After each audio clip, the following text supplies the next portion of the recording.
Hey everybody, so I've got such a cool video for you today because what we are looking at is a super unusual car, a rare car that I have never seen in person, and we have the owner here, Dustin, to walk us through his ride. How you doing, buddy? Hey, doing well, friend. Good to see you. So this is something really unusual that I think not a lot of folks realize just how rare this car is. It's one of just a few made in this combination, right? Yep, so if you go manual, wagon, in yellow, there's 3 made in 06 and 3 made in 07. So what year is this car? What are we looking at? So this is a 2007 Audi S4 Avant.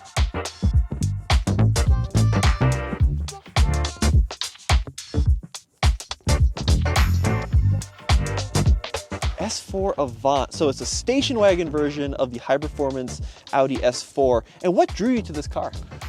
Always been a wagon guy. Yeah. And had a chance to have a friend who's got one of these that was made in 06. Got a chance to check out that car. This was wife approved, which is always a huge factor. She's not a big wagon person, and I am. And this kind of checked all the boxes. And getting her on board with that was kind of the benefit. So what's this yellow called? It's Imola yellow, named after the racetrack. Were you specifically looking for one of the yellow S4 wagons? So this was my preferred color. Okay. It was either this or there's a blue that I really like. Very cool. The two rarest colors, of course. You know, as we tend to go for the rare things. Now let's pop the hood and talk about the engine a little bit because I want to talk about what a lot of folks online say is this car's Achilles heel. So what's the engine in this beast? So the engine in this is a 4.2 liter V8, and you're right. There's definitely some controversy over this motor, and how needy it is. So what do you mean by needy? Talk to me about what some of the big controversies are. So the biggest one is the timing chain guides. Okay. What Audi did is they took a pretty big, especially by German standards of the day, 4.2 liter V8, put it in their compact car. The interesting part is that the timing chain for this engine is actually on the back. Previous versions of this motor had timing belts, or previous Audi motors had timing belts that were a problem. So to fix it, they went to a timing chain. Unfortunately, when they went to the timing chain, some people would say they cheaped out and they put plastic timing chain guides in rather than metal ones. So those can potentially wear, especially the ones up in the upper rear. And when they do, the only way to fix it is to take the front off the car, take the engine out of the car, and then take the whole back of the engine apart. Wow. To replace the timing chain and the guides. So when you say front end of the car off, it's like bumper covers, grille, the headlights, the radiator, it all has to come out. Bumper, all the body panels on the front come off. Now, it's obviously going to be hard to kind of tell me the scope of the issue, because it sounds like it could be like a Porsche IMS issue from the 911, right? Yep. Where like certainly cars were affected, but is this every 4.2 that's going to need this job done, you think? There's a lot of opinion in both directions. I've heard really low numbers. I've heard really high numbers. It's definitely an issue that exists. Yeah. I don't think it's as prevalent like the Porsche IMS bearing. I don't think it's as prevalent as people make it out to be. Yep. I can't give you an accurate percentage. No, that's okay. I've heard as low as 3 or 4%. I've heard much higher. I think it's higher than 3 or 4, but I don't think it's every engine.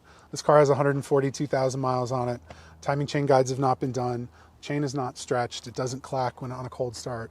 The nice thing about the issue is it's generally very apparent before it happens. Interesting. So it's not going to happen out of the blue as long as you're paying attention. Run good oil, do frequent oil changes, and warm up the car well before you rev it above 3,000 RPM, and I don't think you'll have problems in the vast majority of situations. Now, you are 100% right. I mean, we were talking earlier that this engine shoehorned into here. Like, it's hard to see, unless you're in person, just how much block is in this small amount of space. Yeah, there's not a lot of room in there. It makes some of the things tricky. There are other things like some power steering hoses and some other lines that are also engine out. The joke is that any service on this car starts with remove the front end, remove the engine. It's not nearly that bad, but there are definitely some service-related things that you need to be aware of. And when you do get to the point where you take the engine out, there's a list of things that you should do kind of all at once. Now, do you know the horsepower on this when it was new? 340. Okay, 340. And have you done anything to this engine? Has there been any work done to it? Engine's pretty stock. Yeah. There's a silicone intake pipe on there. Yeah. That's really about it, other than maintenance stuff. nothing really that's going to change the performance. There's not a ton to do to these motors. There's not a big overhead for power. And one of the issues is just because it is shoehorned in there, the heat. They make supercharger kits for these. One of the supercharger kits folks have dynoed, and it actually doesn't add any power. What? Because when you add the supercharger, it creates a lot more heat in the engine bay, and then you have to back the timing off. So you can put on a supercharger and make no additional power. That is wild. Yeah, That's wild. There's a newer kit that's claiming that they actually get good gains. So we'll see how that one goes. People have turboed them, but honestly, the 6, if you're a tuner and you're looking to mod, the 6 has a higher end for power out of the A4 than the S4 motor does. Now, one thing I didn't know about this generation of A4 platform is that here in the States, we never got the RS, right? No, we never got the wide body with the different engine, the direct injection engine. Would have been nice, but none in the U.S. So yeah. I'm sure once they go legal, we'll start seeing a couple. So Dustin, you can close the hood. Yeah. And I want to talk a little bit about the wagon part of this car, because I guess I didn't realize just how rare these cars are. Now, we talked about one of 3 in this combo for each year, but you were saying even the wagon itself, they were only like production numbers between 50 and 80 or something in that territory. Yeah, I've heard numbers between 54 and 78 for manual wagons. There's more automatic wagons, but the manual wagon specifically is a pretty rare beast. Now, have you done any suspension work to this car? Is it sitting a little lower than it was? It's lower just a touch. It's actually still on stock suspension. There's just a little wear with 142,000 miles. It's dropped just a touch. Yeah, sure. But no coilovers, nothing crazy. Biggest modifications, suspension handling wise, are there's a big brake kit on the front. Nice. So those front rotors are considerably larger than they would be. Other than that, transmission mount, sway bar mounts, just some bushings and stuff as they've aged and been replaced. We've chosen to upgrade those a little bit, go just a little bit firmer. Now let's have you hop into the driver's seat. I'll have Cole film through the passenger side here, and I want to talk about the interior because not only is it actually surprisingly modern by by standard from quite a long time ago, but it's held up really well. So what have you had to do in here? Just a couple little minor normal things. This center console, the clip always breaks, so this is actually a 3D printed handle to replace that. These are actually different, not only depending on the model of the car, but whether you were originally equipped with a cell phone. Oh. Since this had a cell phone originally, it's got a different handle. Okay. Tracking that down was fun to try to figure out how to make a replacement. So 2 generations of this car are essentially the same. There's the B6 and the B7. This is the B7. A couple little upgrades. One was actually this center console. Believe it or not, this is the most desirable center console in these cars because it's actually effective, despite the fact that it makes your second cup holder completely useless and you can't use your parking brake with it down. But this is the upgrade, believe it or not. We love Germans and their cup holder choices. Nice. Now, the rest of the interior is also surprisingly good considering the age of the car. That screen has probably been upgraded, right?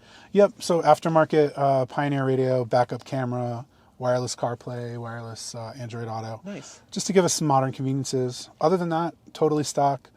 The carbon fiber trim was an option. That came from the factory that way? Yep. Wow. Real carbon fiber from Audi. Interesting thing is the carbon fiber in these and the RS4. Because you could get the RS4 here as a sedan, just not as a wagon. Yeah. The weave on the RS4 carbon fiber is actually different. Huh. So they made 2 different versions of carbon fiber trim for the same car. Wow. Just different models. And these seats are fantastic. Talk to me through these Recaros. Yeah, super comfy Recaros. I'm a bigger guy. I'm 6'3". I actually fit in them. The bolstering is friendly, even for larger people, which is really nice. They're just super comfy, supportive. I bought this car and drove it about 2,200 miles home from Pennsylvania to here in Colorado. So got to do a really quick initial road trip, but super comfy. Heated seats front and rear. Front and rear, wow. Rear is an option, pretty rare, but yeah, the rears are heated as well. Just super comfy, nice place to be. Really enjoyable, and for me, almost everything I would want. Heated seats, sunroof. It's a nice place to spend time. Now, one of the cool things, and I'd love to get your input on this, is the production number of these cars to the car. Is that a service that Audi offers? Correct. How do people know that? Okay. Yeah, so you can actually send your VIN into Audi, and they will break it down for you by color, interior, transmission, and tell you the production number of any car. I forget what year it starts, But yeah, so I have a copy of the letter from Audi that there were 3 of these made in '07. That's awesome. So there's three yellow wagons with a manual transmission in black interior. Do you know where the other 2 are? I know where one of them is. Okay. So there, between '06 and '07, there were 6 of these made. I know 2 of the other owners. Wow. So I know where half the cars are. That's unreal. So if you have one of these, let me know. I would love to find the other 3 or find out what happened to them. It's a pretty exclusive club, my dude. That's a fun place to be. Okay, hop on out. Let's talk about the back of the car. So it looks like you've got an aftermarket exhaust. Did you do that, or was that the previous owner? I did not. That came with it. Yeah. That's the E-Euro Parts exhaust. The Miltech also makes an exhaust for this. One of the highlights of these cars is just they sound amazing. Yeah. Not the fastest car out there, but rowing through the gears and getting the revs up there, they sound awesome. So a little bit more of that is not a bad thing. What do you think this thing cost when it was new? Do you have any idea? I want to say it was right under 60,000 Right. in 2007, which is not inexpensive. And values today, you think you could pick up one of these for 20, 25, somewhere in that territory? For sure. Yeah. Prices are kind of all over the place because of the engine issues that we talked about. Interesting. There's definitely opinions on where they are. When I bought it, I was told both I made the worst purchase ever and I'm going to lose money and I'm stupid, to you made the best purchase ever. I can't believe it went this cheap. That's too funny. So there's not a consensus. The sedans were definitely value priced for a long time. I think they're coming up a little bit as some people realize that the issues aren't as bad as they thought. But also to have a naturally aspirated manual V8 right. In a car that, even as a German car, is fairly reliable is a good place to be if you're an enthusiast. Now, what issues have you had with it? I haven't really had any issues. I've addressed a couple things that were there from the previous owner. I don't think that they actually knew about them. Yeah. It's got new brake lines all around. Oh, nice. With the big brake kit on the front. One of the lines had actually worn down, so there's custom-made stainless steel brake lines. All around, I've replaced a couple bushings, transmission mount bushing. The front motor mount bushing is actually bad. That needs to be replaced, but that's one of those where the front end has to come off. So when I do that, that's part of the list.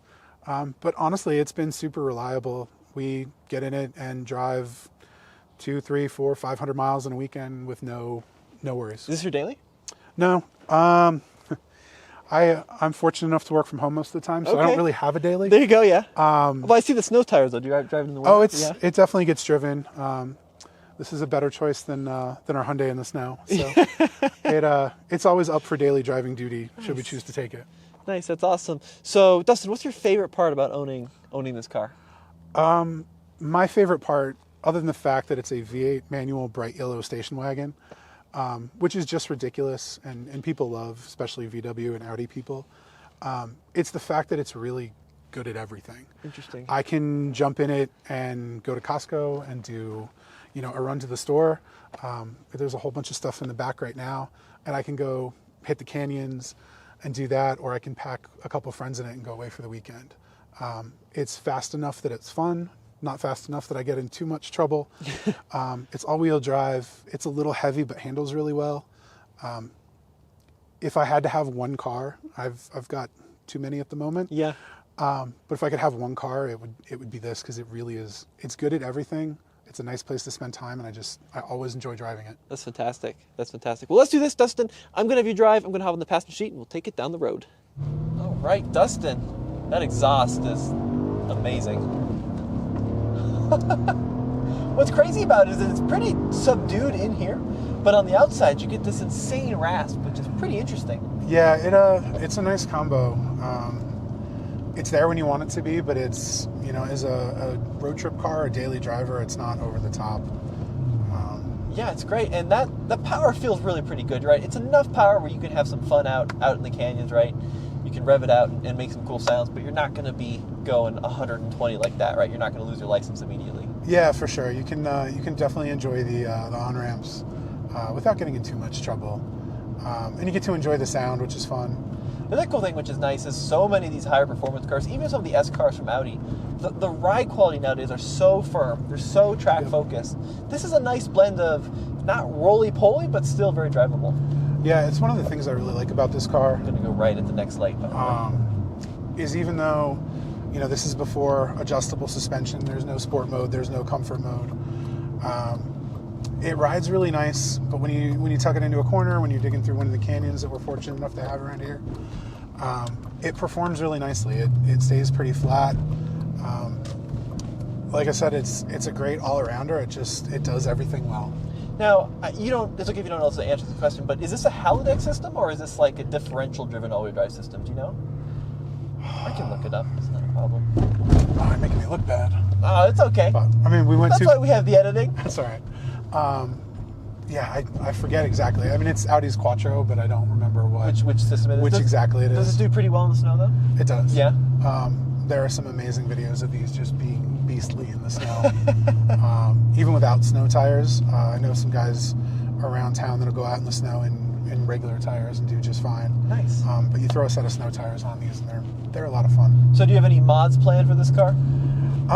Not too much. We have a lot of fun with it the way it is. Doing some refresh on some of the suspension.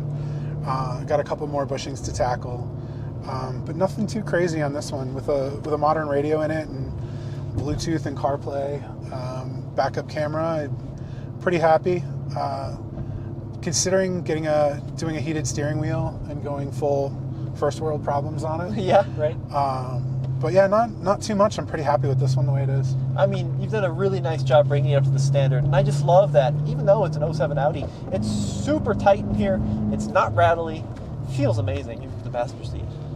It's really great. Thanks. Yeah, it's a lot of fun. Super happy with it. I hope as these cars continue to get older and the prices are affordable, that more people will give these a shot and realize that they're not necessarily the maintenance nightmares that most people think they are. Yeah. There's a lot of fun here for some minimal dollars, and a great enthusiast community around them as well. Well, dude, thanks for bringing it by. I really appreciate it. Guys, thanks for watching. We'll see you in the next video.